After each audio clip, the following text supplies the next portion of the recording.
Hello, everybody. We'll get started shortly. We have a few slides here to keep you entertained until we start at the top of the hour. Welcome to the webinar.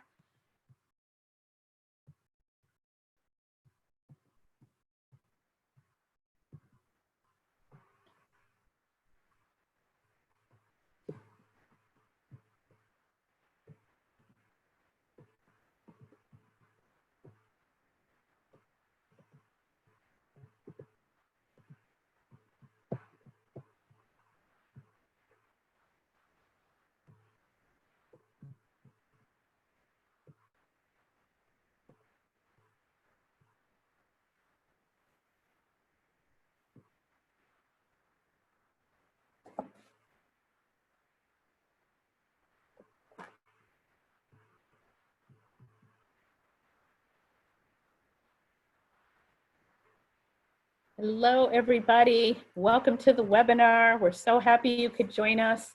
Why don't you enter your name and where you're from into the chat room so we can start seeing where everybody is from. We'll get started shortly.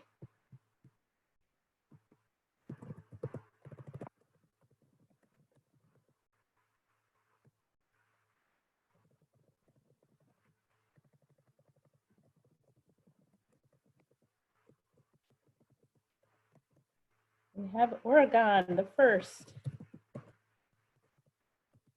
Colorado, Nebraska.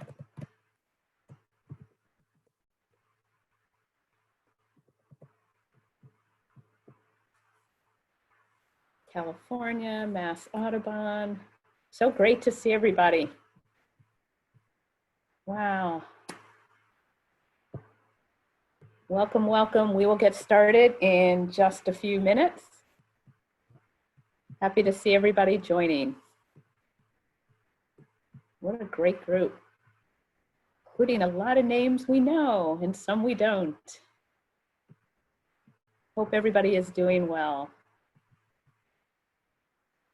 Wyoming, Ohio, North Carolina. This is great.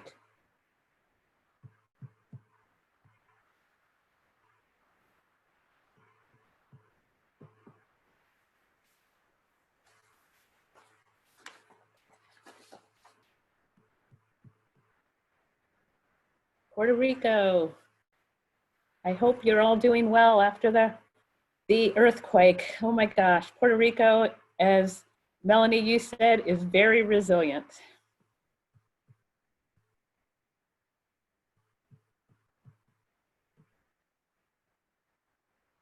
Welcome everybody, we'll get started in just a little bit. And thanks to all our educators during this Teacher Appreciation Week.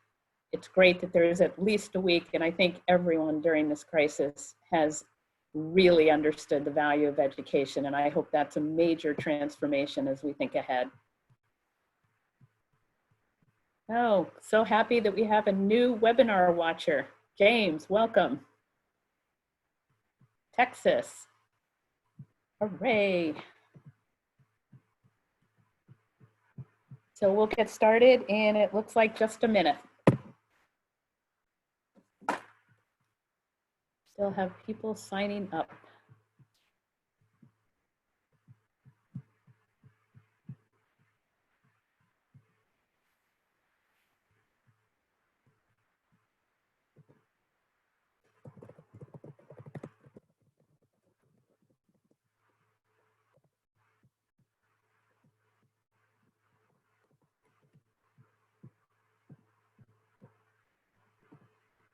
Okay, everybody, good afternoon from here in Vienna, Virginia. We're all in our homes, of course, and good afternoon and welcome to NAA's webinar series.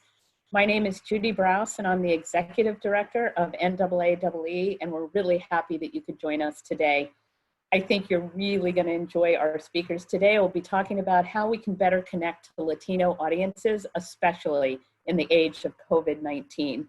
And the time today is 3 to 4:15, so we have an hour and 15 minutes, and we have 4 amazing speakers, and I will introduce them in just a minute. But for those of you who don't know Corazón Latino, are all about developing culturally relevant campaigns that inform, empower, and mobilize diverse communities around environmental, conservation, education, civic engagement, social justice, and health issues using strategic communications and so many other tools. And so you're in for a treat because you get to hear from 4 people. So excited.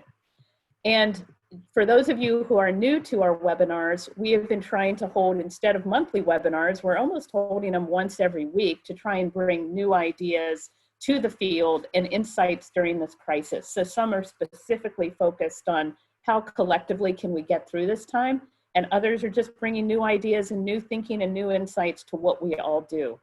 And today is going to be a mix.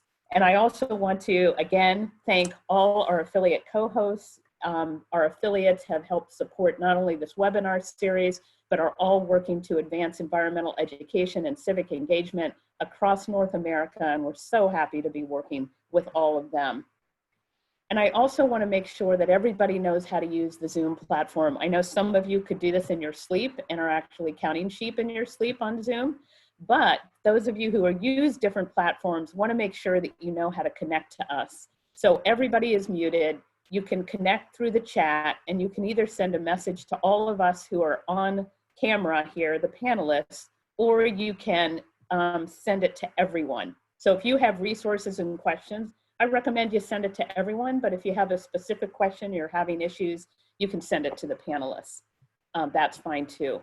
And as we go through, please add your questions and any resources or things that would be interesting for anybody online. And you'll get a copy of the recording, you'll get a copy of the presentation, you'll get a copy of the chat room, so you don't have to worry about taking tons of notes. You'll get everything afterward. We also will be adding captioning for anyone who is having trouble with the audio. So just know that that will be coming when we send out the recording. And I do want to thank Anne, who is our webinar guru. She's the head of professional development and EE360, helping with all of these webinars as well as all of our professional development. And if you need help, just give her a message in the chat or me, and we will be able to figure this out. Whoops. Want to make sure we introduce everybody. So now I want to take a minute before I turn it over to Felipe to introduce the team of speakers, and all work with Corazón Latino, which has a very strong track record, as I mentioned, for successfully engaging the Latino community through various activities, including hands-on citizen science. And in this presentation, they'll share examples of their work and address new challenges posed by COVID-19 in reaching the Latino community.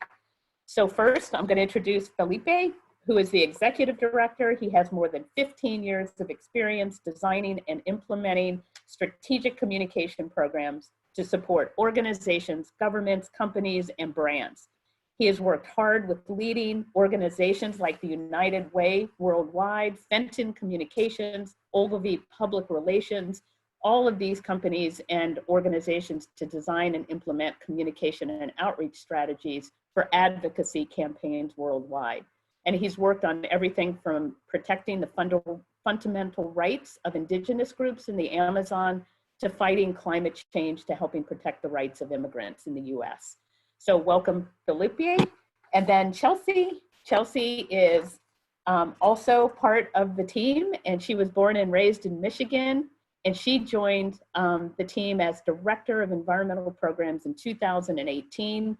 She brings expertise in science, communications, and community engagement to the organization's educational programming from her experience in geochemistry research and previous work with the US EPA in Flint and in communities near hazardous waste sites in the Midwest. So welcome, Chelsea. And Abel is the Director of Community Outreach and Strategic Partnerships. He's a community activist in Prince George's County in Maryland, where he adds valuable insight and perspective to the group's grassroots, grass tops, and other community-oriented campaigns. And as a former federal lobbyist and the head of government relations for a national nonprofit organization, he has extensive experience in developing policy and effective implementation strategies, including building partnerships to maximize message, impact, and reach.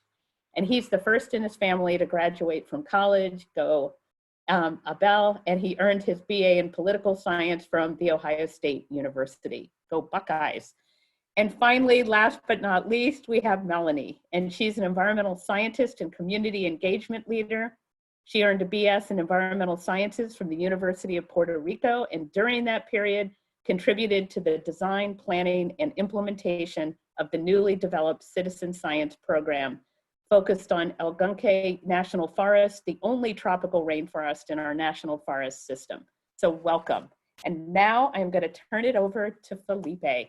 So thank you all for being here. Can't wait to hear your presentation. Let's give him a warm virtual welcome. All righty. Well, thank you very much, Judy. Thank you very much, Anne. This is really, really exciting. When we were practicing and we were discussing the dynamics of this webinar, Anne and Judy told us that you usually have one, maybe two presenters, but in a very Latino way, they invite one of us, four of us show up. So that's how we roll. So, and I mean, we had other people that we couldn't fit in, but anyhow, and I'm saying this because this is part of what we do. It's part of understanding the cultural difference, the uniqueness of communities, of Latino communities, communities of color, to create experiences that connect them, or as we say, reconnect them. It's a matter of reconnecting with nature in a culturally relevant way and in a linguistically appropriate manner. And we'll talk how we do this through this presentation. But I just want to thank everybody. I mean, I see that we now have 92 participants. I mean, I'm thrilled, I'm honored. And I see that we have people from California, Arizona, New Mexico, Utah. I saw the Forest Service present. I saw somebody from Peru. So it is really, it really warms my heart that you guys have that interest and are taking your time to join this webinar. Not that you have a lot going on. I mean, we're all stuck at home, but I really appreciate this opportunity. So anyhow, let's go to the next slide and let's get it started. So why do we exist? Why does Corazón Latino do what it does? And we're very blessed that we are, as Judy mentioned, we have and some great successes that we want to share, some lessons learned. We know what not to do. Hopefully you guys can learn, we can communicate all that to you guys so we can get in a winning path. So one of the main or the fundamental differences that we want to raise is that we need to recognize that communities of colors, Latino communities, enjoy nature, enjoy the outdoors in a different way as, let's call it, quote unquote, mainstream. So it doesn't mean that one way is right, the other one is wrong. It's just different ways. And just embracing that difference, understanding that difference will get you a long way. What we've seen, and one of the reasons we started Corazón Latino is that we saw over and over that we wanted to like force a way of enjoying nature into communities, and that doesn't necessarily work all the time. So over and over we heard stories of like, hey, we translated the flyer, or we invited folks and Latinos didn't show up, so therefore they just don't care about nature. They just don't care about and there's nothing more wrong that I think it's just finding the right way, the right way to communicate, to advertise, and then to create an experience that it's relevant, that it's meaningful, and that really brings people back to our program, to the type of work that we do. And we're gonna take a little bit of a deep dive, but I really like starting with this picture because it kind of shows you. I mean, in the picture on top,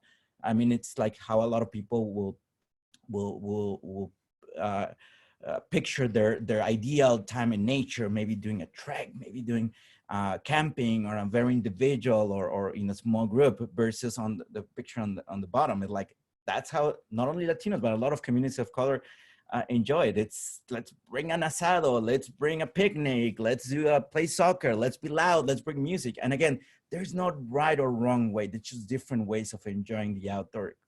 And it all comes with challenges, with opportunities. Next slide, please.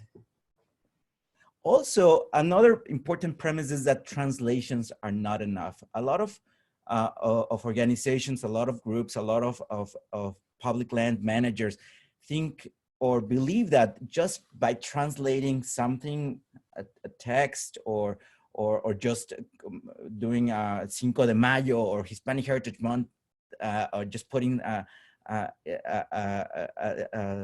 advertisement or something, or a promotion in Spanish, that will automatically bring Latino. It's not the case. And that's why when I started saying we create experiences and programs that are culturally relevant and linguistically appropriate. So sometimes, and it is fair to recognize that sometimes people think that just by Google translating something will just get automatically on. And as I mentioned, if then Latinos don't show up, like, oh, therefore it doesn't, they don't care, or they're not interested.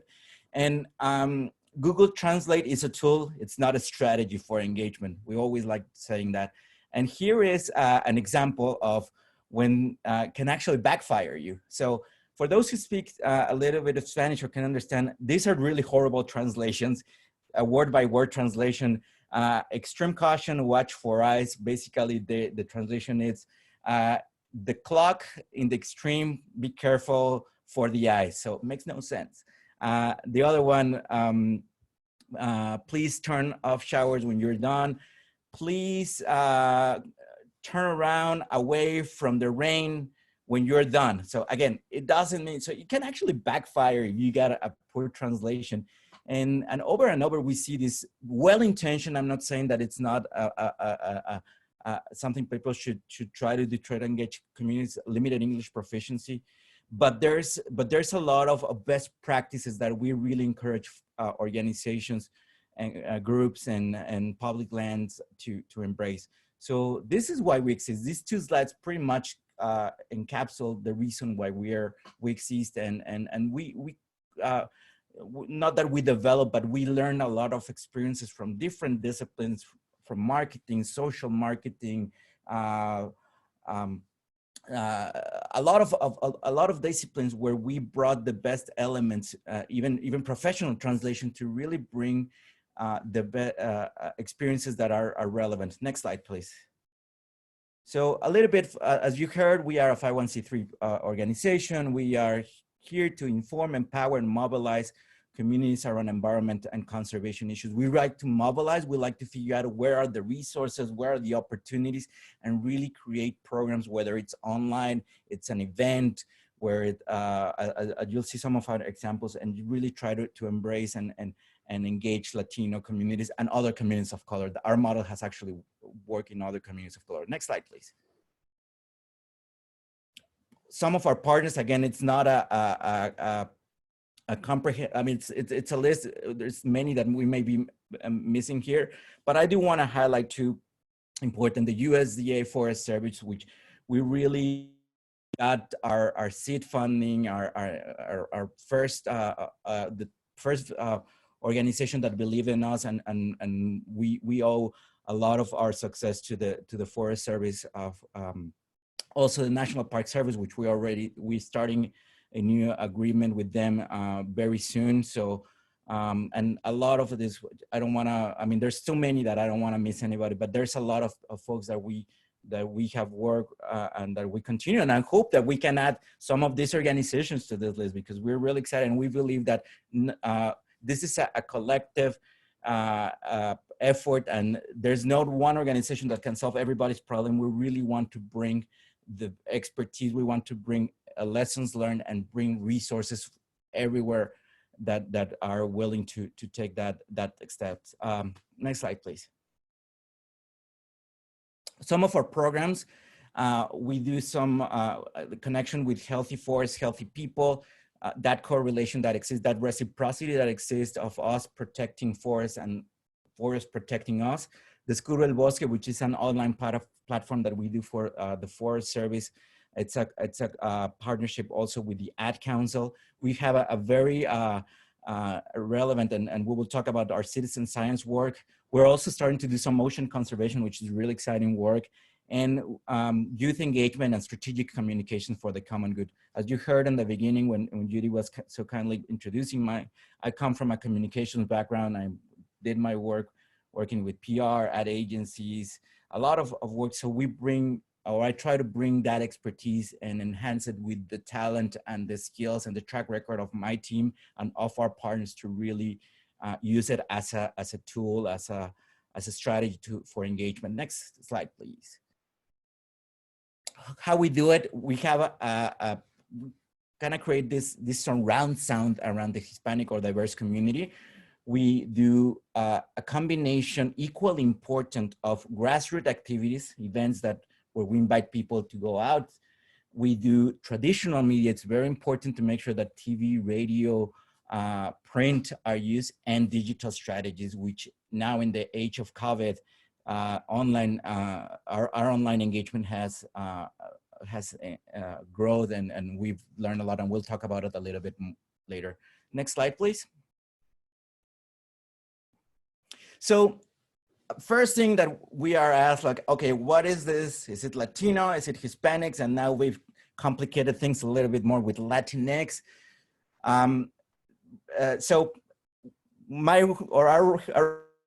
our goal here is to at least let you know what are the different ways of talking, and whatever term you decide to use, it depends on your target audience, depends on who you're trying to engage within the Latino community. We'll get a little bit into that. So Latino and Hispanics, again, here's the definitions from the dictionary, from the census.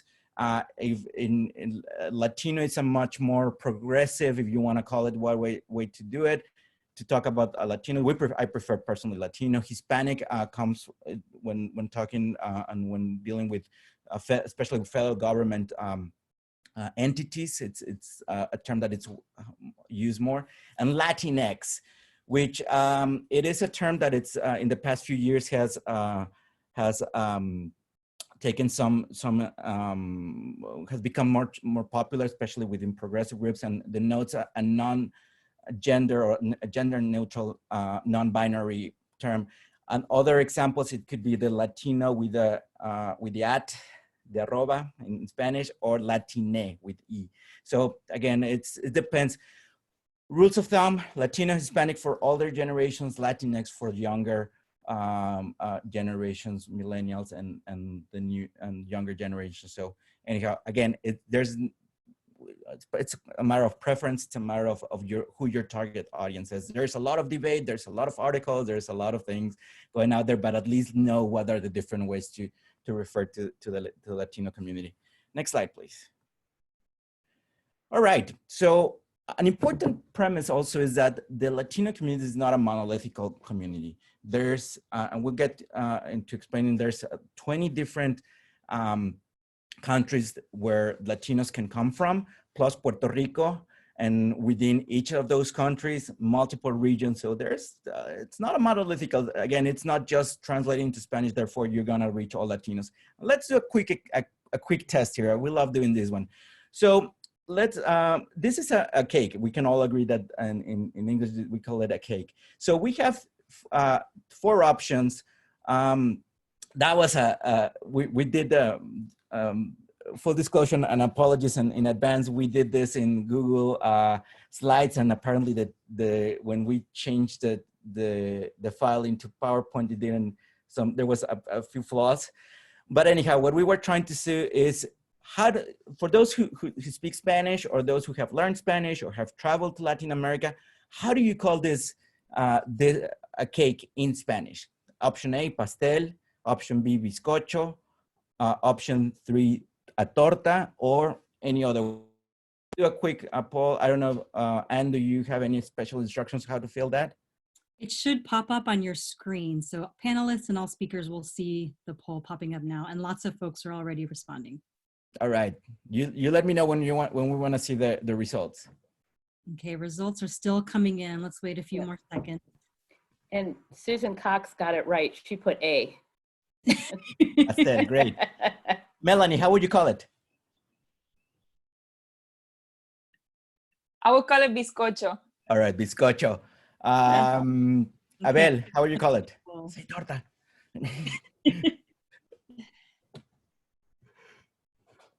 Torta. There you go. All right. So we got a pretty, we had an interesting divide. Pastel by 48%, bizcocho 17%, tortas 37%. And we can tell that it's bizcocho, a lot of Puerto Rican influence, pastel is probably Mexican, torta it's South American, and other 5%, which I'll be curious to see what other ways people refer to it. Well, all of them are correct. It's the same term because it depends on which country or which region. However, if you call a torta, which is very common in South America, in Colombia, in Argentina, a torta, next slide, please.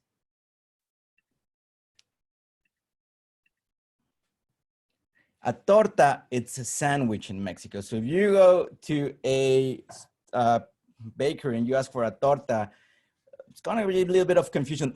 And what I'm saying is it's just important to recognize that Spanish, it's our common language, but there's different nuances, there's differences between the different countries. And that translates into not only language, but into concepts, into how do you call one thing, how do you enjoy one thing. For example, Mother's Day or Day of the Children, or Independence Day, they are celebrated in different days. So it is very important to know your audience. It's now very important to know if you're talking to, for example, in Central Florida, where you're talking with a heavy Puerto Rican diaspora, or in California with a Mexican community, or Dominicans in New York. You need to understand who you're talking to, because getting a term that may create confusion or a cultural reference that might be not the right one could backfire in or could not be as effective. I won't say backfire, but could not be as effective as your importance. Next slide. So again, it's very important to, it all has to do with audience, your messaging, kind of outreach, the engagement that you want to do. Next slide, because I'm already taking too long. However, there's common ground. I mean, don't think that it's going to be super complicated and, oh my God, these are 20 different ways of 20 different Latino communities, how we're going to do. There's common grounds. Language, of course, cultural similarities, family-oriented, music, arts, dance, and fiesta. Today is Cinco de Mayo, which it's a Mexican themed celebration. It's also Taco Tuesday. And it's the day after, after May the 4th be with you, where the new Star Wars movie is streamlining. So it's a very exciting day for me, just saying. Cinco de Mayo, it's a celebration that originated in Mexico, obviously, because we celebrate the Batalla de Puebla, a battle in Puebla. I'm from Puebla, and that was a time where the Mexican and the Mexican army defeated a French interventionist army. So it is important. It's not our Mexican Independence Day. However, it's an important. However, in the US, it was adopted as somehow of an informal Mexico Independence Day for a very simple reason. Between Easter and Memorial Day, there was not a lot of celebration. So we just come up with Cinco de Mayo. However, I've been in the US for many years now, I adopted it and I embrace it, and it's a good time. It's a way, do it in a respectful way, do it in a way that you are celebrating the culture.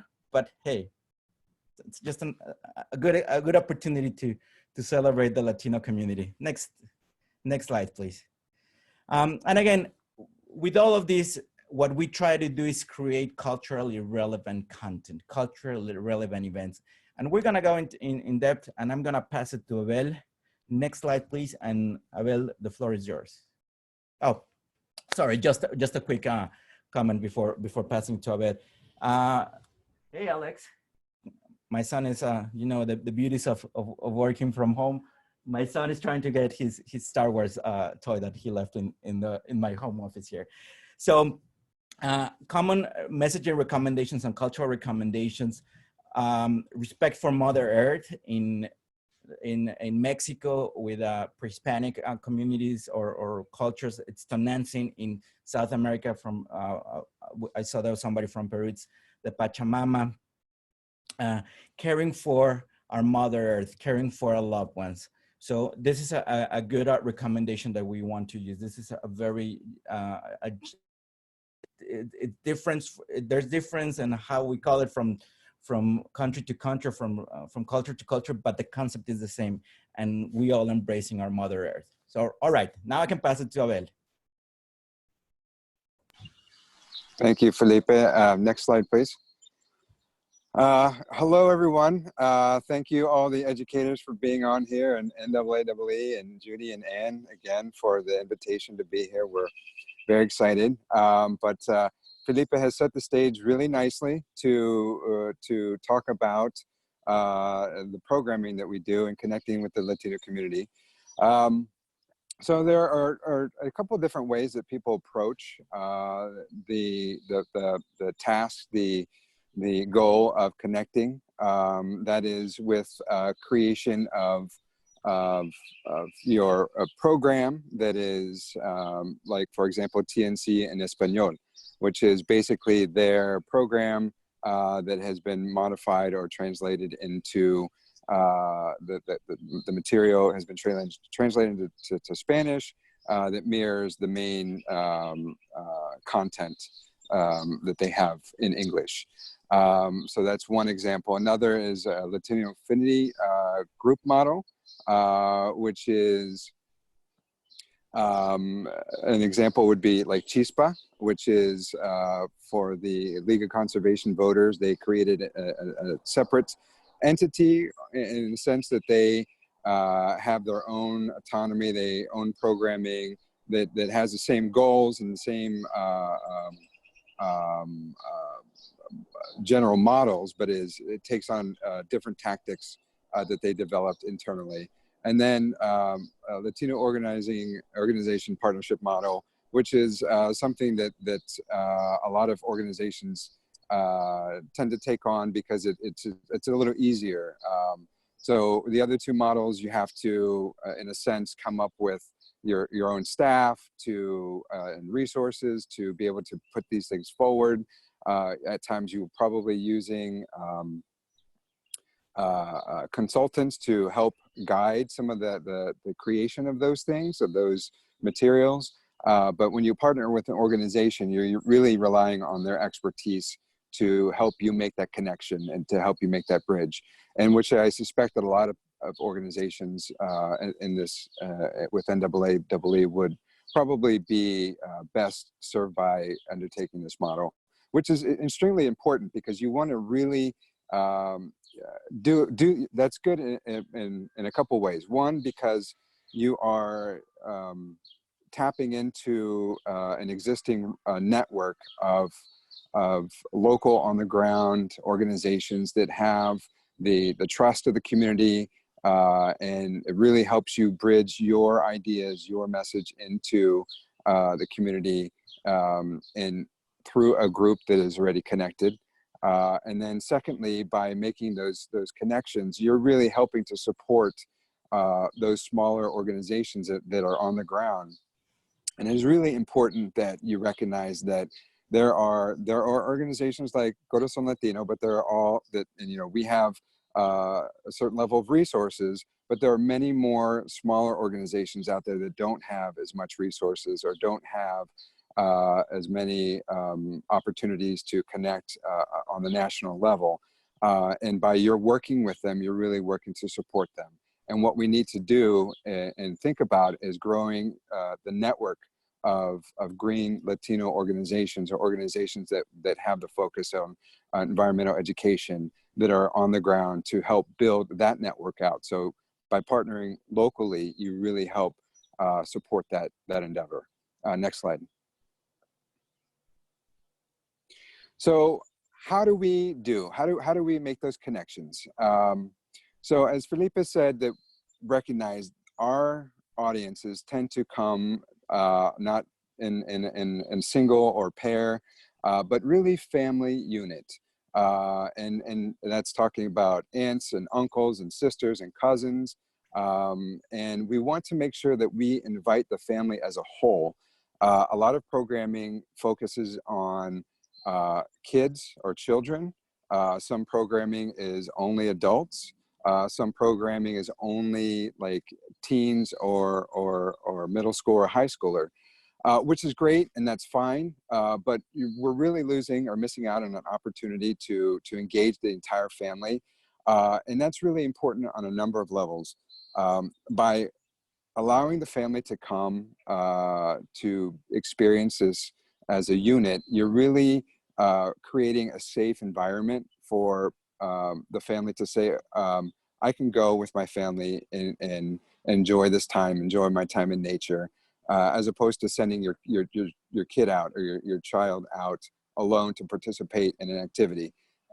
We typically tend to be a little wary of separating ourselves, especially in this environment, this political environment from our families. So it's much more safer. It's much more comfortable for us to be in group. So just be mindful of that. Bilingual programming, of course, is very important. We make sure to have everything that we provide in English and Spanish, that our presenters are bilingual, that we recognize that when we recognize the importance of that, because when we invite our speakers, when we invite our botanists, our entomologists, our biologists, our people that we want to come and prepare and show the lessons of nature and the environment, we want to make sure that we are demonstrating that we have good role models in the Latino community, that the participants can see that, oh, someone looks like me, talks like me, and understands where I come from. And therefore, it is a little bit more encouraging to the participants to see someone who looks like them and talks like them. And then, of course, cultural awareness. Our community tend to work, 6 days a week. It's a half day on Saturday. So when you're talking about programming, you got to be mindful of that. Make sure that, if you offer program, make sure it's available for the family, that you provide it at times that are really accessible to people who have a 6-day work week. Also be cognizant of the fact that Sunday church always comes first. So if you have weekend programming, that for it to have a later start time, 2:30, that is actually ideal. You want to make people feel safe. You're inviting them to a new space, typically, or maybe it's a new space to them. So you want to make sure that you're really again, presenting a familiar face, which goes back to the importance of partnering locally with local Latino groups on the ground, that they feel comfortable going into a new space. There are many state parks, national parks, even local jurisdiction parks that have people in uniform that could be a little off-putting. So just be aware that is a thing. The number one thing, our goal is to make sure that people have fun. If they're not having fun with the experience, the likelihood that they're going to come back and enjoy themselves is really it drops dramatically. It's super important that we make sure that this be the first step, the first opportunity of many opportunities to engage with our families. Next slide, please.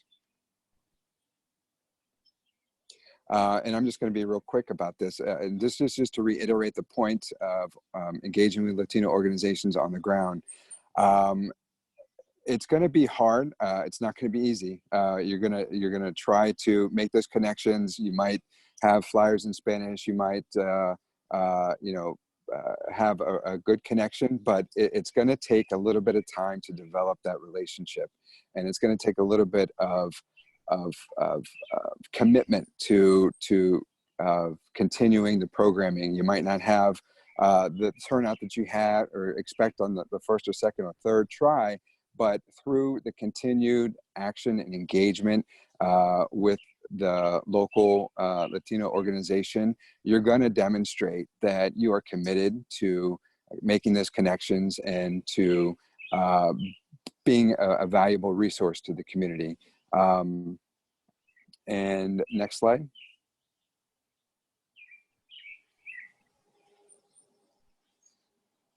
Yeah, so again, the importance of working with the diversity of partners. And I know for us, that is extremely important. You know, Felipe mentioned we work with the Forest Service, National Park Service, we work with Park RX America. We bring all these opportunities to engage with trees, with parks, with health, and making the connections, because we're not entirely, you know, while we have the cultural connections and we can, you know, help bridge those gaps, bringing in the various ways that people enjoy nature and an opportunity for people to enjoy nature, be it recreationally, be it because of the health benefits, be it because they, the people really enjoy, you know, doing service projects. So having a variety of partners on the ground with different points of view and different resources to provide really helps give you an opportunity to hook, you know, to really appeal to a person's sense of nature and the environment. So that is really important. Now I think I'm going to turn it over to Chelsea. So thank you. Thank you all. Abel, we have had 2 questions come in, and I don't know if you and Felipe might want to answer these, and then we can send it over to Chelsea. Does that make sense? Sure. Mm-hmm. Okay, so one was from Laura about, with all the agencies with so many organizations going to virtual content, how do we use Facebook in ways and other live streaming outlets to be inclusive and engaging? That's one. And the other one was from Emily. How do you incorporate food during a shelter at home and even after shelter at home, when those are, you know, even when we're able to congregate, how are we going to handle the food part? Yeah. And you can answer that now, or if Chelsea's going to deal with it later, you can go forward. Let me mention that we're going to address both in subsequent slides, but let me just give a quick response. I think it's important to make sure that whether we do it online, we do it in person, we do it, well, there's really those two options. Is you need to think about accessibility. So one of the things that we've encountered, for example, we are in a way zoomed out. We have a lot of Zoom opportunities, a lot of, but Zoom for Latino communities and for certain communities might pose a barrier or access barrier. So because you need to download a specific app, you need to get a certain reliable internet connection to be able, and I mean, in an overgeneralization, we may say that a lot of people will just browse through their phones. So we found, for example, that rather than using Zoom, we use Facebook Live. Because Facebook, it's a little bit more accessible. So it brings you to the point of bringing down those accessibility barriers. And we're going to talk a little bit about that. And about the food, yes, we are currently developing what are going to be our protocols, what are going to be our best practices to basically follow the guidelines from CDC, from whatever the state, local and national agencies put, where before our success used to be to have 50, 90 people, 100, 200 people, and we're probably not in the foreseeable future, we're not gonna have more than 10 people at a time. How are we gonna be using masks? How are we gonna be using sanitizers? How do we are doing the registration? So those are topics that we're thinking about and that we will have to reinvent and recreate how we do it. We still obviously will make sure that we keep those elements. We just have to do it in a different way. So we're thinking about it. We don't have an answer yet, but yes, all of those are elements that we will be addressing, and we're actually putting together some healthcare experts and recommendation based on what our federal agencies and health authorities are putting out there. I'm gonna pass it back to Chelsea. And let me just add real quick, Chelsea, before you begin. Facebook is a must, as Felipe said. That is something that the Latino community has wide access to. Not everyone has access to a computer at home, but certainly a lot of people have smartphones. Also, communication via WhatsApp is another way to, WhatsApp or text. And when you do have events, do not expect a lot of RSVPs, just FYI. Thank you, Chelsea. Go ahead. No problem. Thank you guys for that. So kind of shifting topics a little bit and talking more about the type of content that we use to engage communities in environmental education topics. We go through a process that we call transcreation, and transcreation is really going beyond just the word-for-word translation. It focuses on maintaining the message while converting from one language to another. And our process, as you can see from this graphic, also focuses on design to make the content resonate better with our audience. Next slide, please.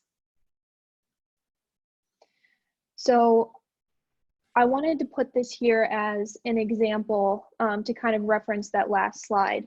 This isn't one of our products, but it's easily publicly available, and it really emphasizes some of those design considerations that I want to talk about. So I figure it's easier to have a visual. Lots of content is available in English, and oftentimes when we're not designing our own content, we're working with partner organizations who want to make their content more accessible to Latino communities. So in that initial review, we'll review it in English.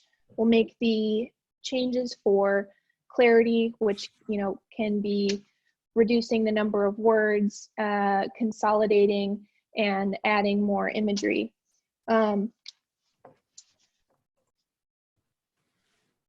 If you look at the graphic that I have here, you can see, maybe not as well given the resolution here, but there's concise, simplified language, there's limited text, the visuals match the words, and the images and the words add clarity to each other. There's a nice color, it's simple and not distracting, and it still brings the viewer's attention to the content. And this, for those who aren't familiar with Spanish, is talking about sources of lead in drinking water in the home. Next slide, please. So this one is a drinking water resource guide, and this is a project that we were super excited to participate in helping make it more accessible to the Latino community. It has fantastic content, and it's available online on the River Network's website. We focused on making adjustments to the design throughout to make it a little more attractive to Latino communities, while also keeping the content the same, but overall in a way that would resonate the best with the community and make the content more accessible. So before we go to the next slide, I wanted to ask if anyone had any questions about any of this stuff so far that I could address, because we'll kind of shift to talking about citizen science and how we implement that in our events. If not, then we can go to the next slide. And Chelsea, the only question that's come in, well, there are a couple that we'll answer later, but one is recommendations for good Spanish closed captioning services. And if you do, maybe we can put that in the chat room later. Sure. Thank you so much. Great No problem. presentation.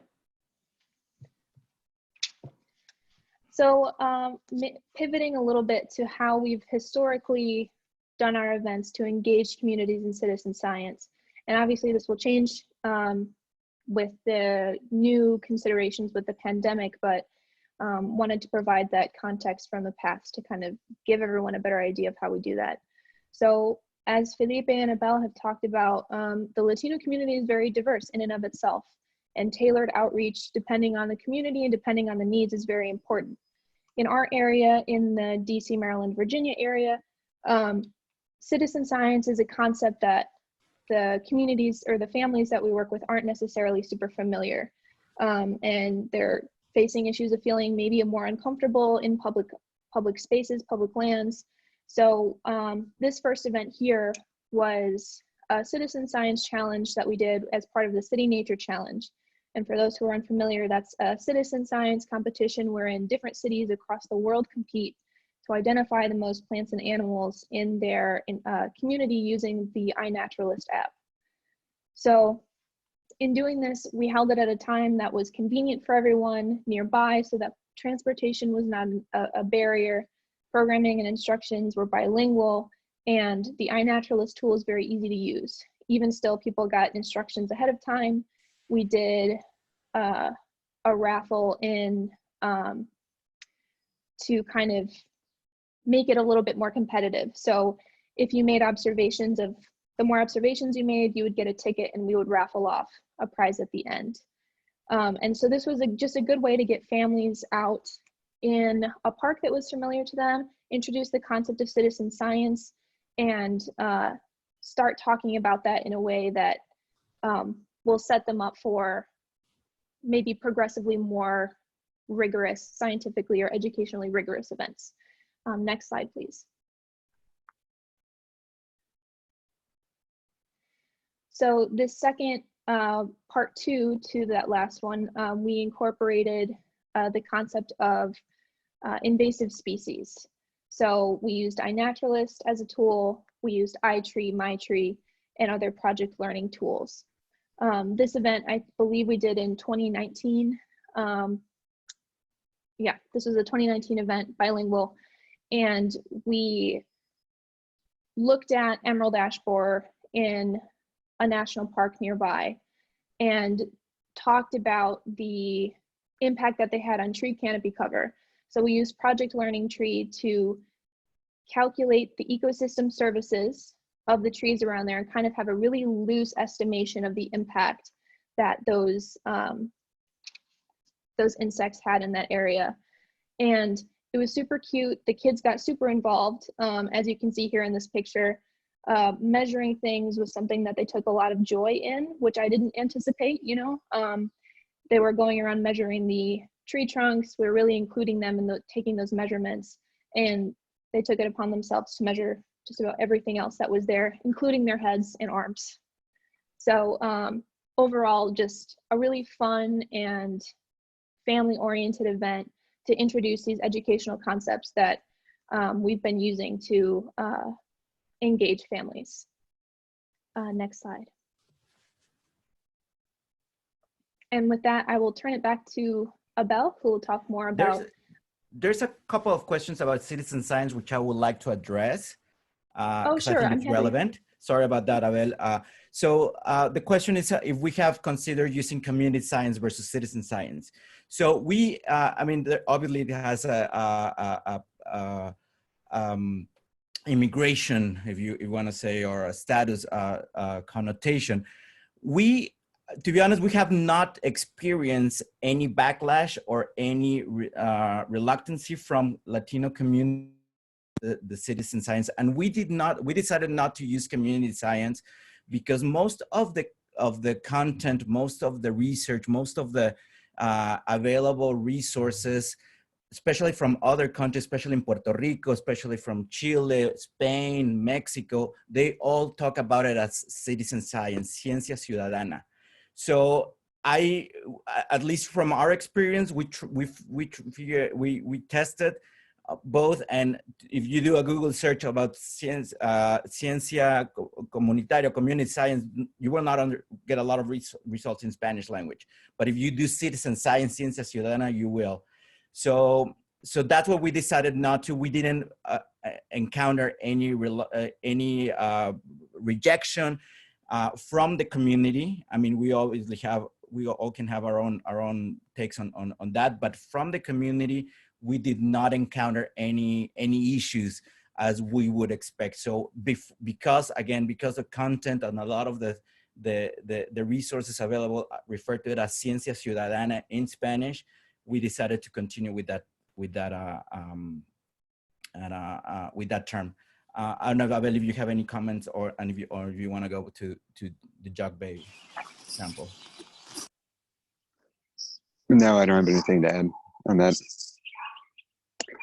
Yeah, so just moving forward on the Jug Bay, one of our events that we had last year was a really wonderful collaboration and partnership with the Catholic Charities and U.S. Forest Service to invite several churches to come out and to a place, Jug Bay Wetland Sanctuary in Annapolis County, Maryland. We planted over 500 whips. We took the opportunity to incorporate the food and the entertainment, make it fun for people. And again, this is just looking at another way to make that connection with the Latino community. A lot of our community are Catholic. And as some of you may be aware, the Pope issued an encyclical called Laudato Si 5 years ago, which essentially calls for the faithful to care for the common home. When you talk about opportunities to invite people to participate in nature and the environment, which is fun, and people get to be outdoors, and you couple that with faith, it's really a really powerful connection that people love to take advantage of and to participate with. And again, it was just a really great opportunity to connect, marrying the environmental education with the faith, with the resources of the U.S. Forest Service. And in that, we tapped some of the local parishioners, one of whom was an agronomist from his home country in Guatemala. And he now works here in the United States and is very passionate about the environment. And we worked with him to really utilize his skills to help educate the parishioners. So not us just taking it all in, but creating opportunities for other people to take the lead and to educate and to really reconnect or reintroduce, as was mentioned before, our community to nature and the environment, as many of us are closer to the agrarian life. It's not a foreign concept. So like having that opportunity is really a way to reconnect to where we come from in a way. Next slide, please. And Right. Yeah, go ahead, Felipe. So we'll take it from there. And there was a quick question, and just following from Abel's comment about food and what is relevant, how do you call it, culturally relevant food is. So that's a great question. Chips and salsa, because Luciana is asking, for example, chips and salsa could be a culturally relevant food or a non-stereotype. Well, we all like chips and salsa, so it's always welcome to have chips and salsa. What we do is finger food. So arepas, empanadas, depending on the region, things that are easy to carry, to hand out and to eat. And what we do is we engage local vendors, local small business restaurants, or the entrepreneur that cooks at home. So we try to do that because it's also a good. So it is depending on the community you're serving. Always good, go and look for those local vendors. And now we're talking a little bit more about citizen science, and I want to pass it to Melanie, who can tell us about this very exciting project on citizen science in Puerto Rico. Melanie, take it away. Thank you, Felipe, and thank you, everyone. I'm very, very excited to see all the people that are connected today from everywhere. So it's amazing how technology can actually connect us everywhere. So I'm really excited about this. So shifting a little bit and, talking, we have heard about how community and Latino community and the differences and how they engage through technology. I just want to bring and point out some importance of our citizen science project here in Puerto Rico and how it was the planning process. Because one thing that I really would like to highlight is I have been really thinking about the importance of planning when you can connect with people personally. So how you can actually engage people and communities through a planning process in a way that once these things are over, you can actually implement and incorporate all these planning ideas that are very complex to action. So emphasizing and recognizing that planning is really important. So give me a second, sorry, because I am in a window and there's a lot of music around. So I just want to go to a more quiet place. I apologize for that. Puerto Rico, you know, that's just like that. So I just want to point out that the Citizen Science Program was created for the first time in the Forest Service from El Yunque National Forest. And the idea came up also with other collaborators, the ecosystem management, planning team leader, Pedro Rios, and other people in the forest. Because we have this necessity of reconnecting people because the old management plan was more focused on recreation. So we were thinking, let's create a new management plan that incorporates the communities that surround the forest and that is more engaging and provides access to information. So when we were thinking about, okay, let's start doing this, so how we actually provide access to information to people and information, well, we thought that a good idea to do it with the communities was through citizen science. And so that's why I wanted to point out that the plan was really focused on community engagement. Another thing that we needed to do, it was like monitoring the secondary parts of secondary forest of the Yunque National Forest, which was also really important of the scientific component. So we're thinking, look, the secondary forest is just at the bottom of the forest where the communities are close. So why don't we do something that actually connects them literally in that boundary and start blurring those boundaries between, you know, federal agencies and communities? And so that's why we also really wanted to focus on citizen science. And another thing is we really wanted to promote like a stronger regional identity and, you know, connecting the people that live close to the area. So we really emphasize that in the program. And another thing that we wanted to emphasize in the program is the collaboration between different agencies, because one thing that we really need to recognize is that some organizations have different strengths and weaknesses. So we were analyzing how the Forest Service can collaborate with Corazón Latino and make it stronger, or how Amigos del Yunque can help us and make it stronger. So we have Corazón Latino, which is helping us in the very social component, as you have seen, in the very making cultural and relevant content. And then we have Amigos del Yunque, which actually is providing help and support in the scientific component, which is all the parts of iTree and the technology and the research question.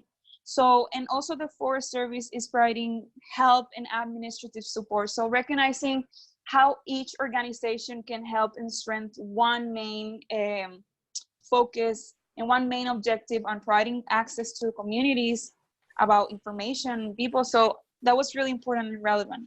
And because of this program, I have been really thinking about the process of how we design it and how we can actually incorporate technology when we're creating and coordinating and planning different projects. I think it's really important, and I'm happy that throughout this program we incorporated technology, for example, iTree. So if you already have a program that incorporates on a specific type of technology, just tackle it from there, because technology is the key of what we're going to have for a very close future in the next couple of months. So for example, if you communicate through email, our citizen science program that use iTree provide the volunteers or the people to help you analyze data or trainings through online processes. We also should consider how, like, the access of technology and if people have these kind of resources. But if you already have people connected in a community, build an online community, and from there you go and divide the different tasks that you already had in person, but how you can translate them into different kind of technologies that you already have. So I just wanted to point out that the importance of, you know, planning and using different technologies when you're creating a program that is super relevant, and the importance of right now that we are in the middle of this COVID, how we actually engage people in communities. I will say that identify the leaders, identify those leaders that you know that are in the community, and start from there and connect them and see how they actually can engage through technology. And if that's not possible, how you can start providing resources that are in person, for example, mailing or other different kinds of activities. Just being creative through this process is very key and important. So from here, I'm gonna leave it, I think, to Felipe. If you have any other questions, I can also, we can stop here or answer it at the end. Thank you, Melanie. And just the Puerto Rico Yunque work can be a webinar, but by itself, but we wanted to make sure that we gave a lot of examples. So next slide, please.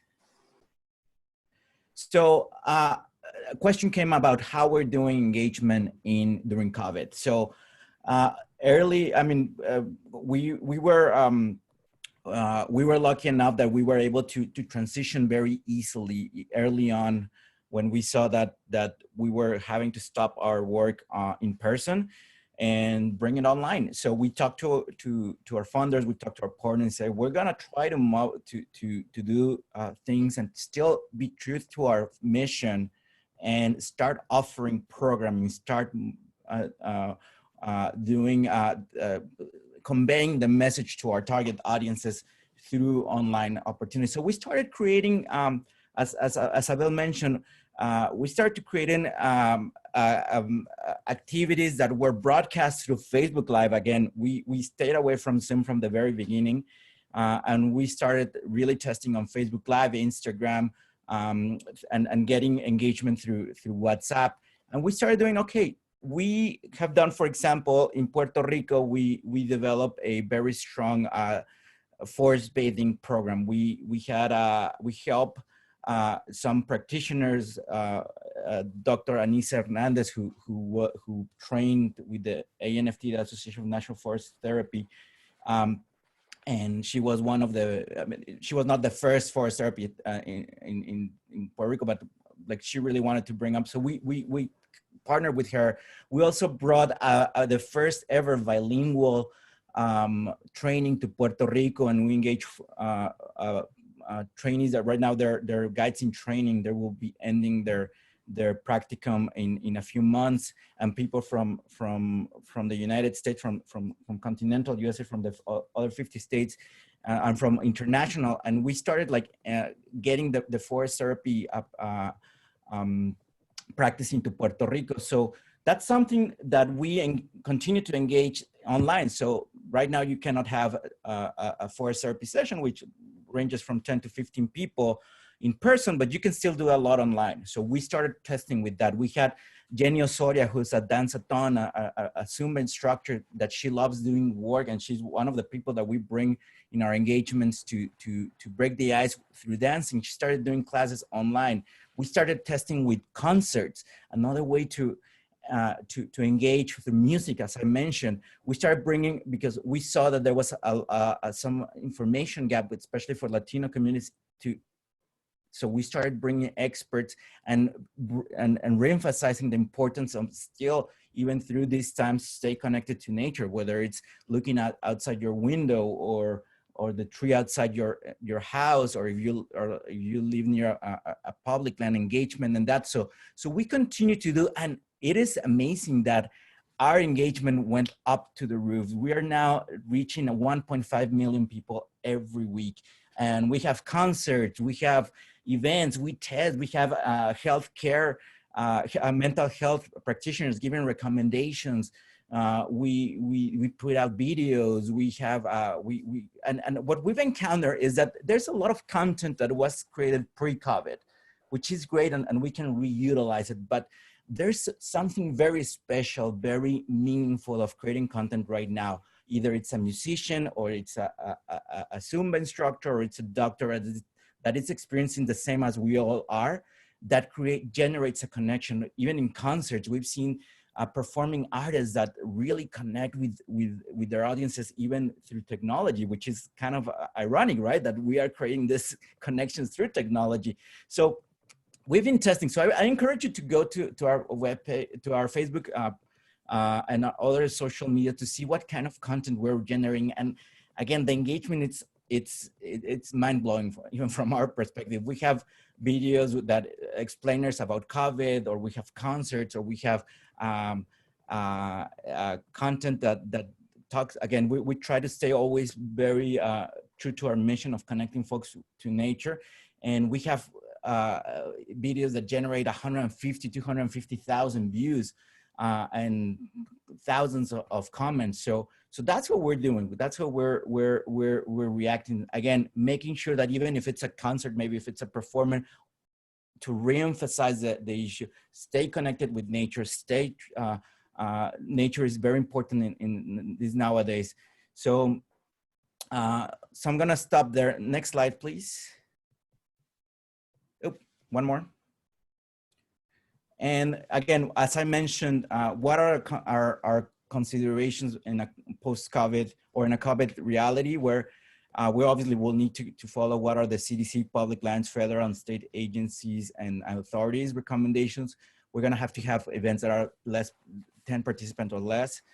We're gonna have probably multiple registration points. We're gonna have to avoid conglomeration. We're gonna have to figure out what about masks, what about hygiene. Being recommended that for every activity we have sanitizer immediately after. How we're gonna do food and dance, we will probably have to disperse it rather than having one central point. And obviously think within all of the toolkit of activities, project learning being one of them, citizen science, what can we do that allow us social distancing? So it is still a question we're asking ourselves. We're trying to develop those. We're waiting for a little bit more guidance from especially from public land agencies to figure out what kind of guidelines they put out. But this is things that we're hoping by the end of the month we'll have some draft guidelines that we will be starting to think when doing the work, whether it's Puerto Rico, whether it's in Maryland, Virginia, DC, or in any other part of the country. So we probably have a couple more questions, Judy. Yes, we do. I'm going to ask Anne, who Anne and I have been going back and forth. Anne, go first. Okay, we have a bunch of questions on here. The first one I'm curious about is if you have any recommendations for learning platforms. You mentioned Facebook Live earlier, but Betsy is asking if you have any other recommendations. She's working with communities that have limited cell service with limited data plans. So do you have any other recommendations of something others like her might try? So obviously we're gonna make a plug on the things that we manage. Descubre el Bosque, it's a really good resource and it has the ability to do Discover the Forest in English, Descubre el Bosque en Español. It has a really amazing section of activities that can be done.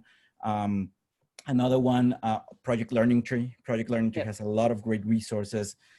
We are helping develop, there's a lot of stuff in Spanish and English.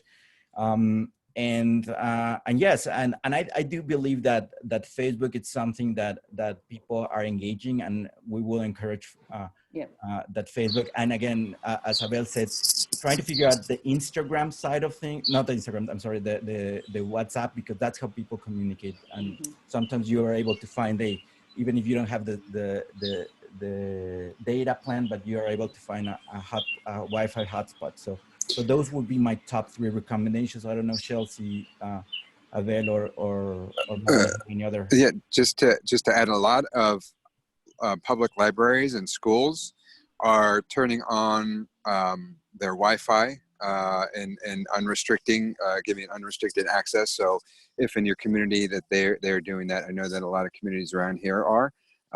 Just look for that opportunity, take advantage of. Yeah. Another question that came in from Corey was how to think about getting more Latino representation on your board and how to create a more welcoming environment for Latino leadership so that we can start having more Latinos in positions of leadership in environmental education and beyond. That's a great question, Corey. Yeah, it's super important that we work to diversify our boards. The biggest problem that we run into is perspective. When we talk about creating programs, we're talking about the programs and the creation for a mainstream audience that has perhaps, one parent at home during the day, so that they have the resources or means to drive their kids or their, to a place and take advantage of a program where that's not the case for everybody. So making sure that you have someone on the board to, not only on the board, but in the leadership and then like all down the pipeline of the staff. And again, reemphasizing a point that I made earlier, when we invite the families to come, we invite people to learn about nature and the environment from the children to the parents. The parents start to understand the importance of nature the environment. They're more likely to then allow their kids to participate in the green clubs or the environmental clubs, those after school programs.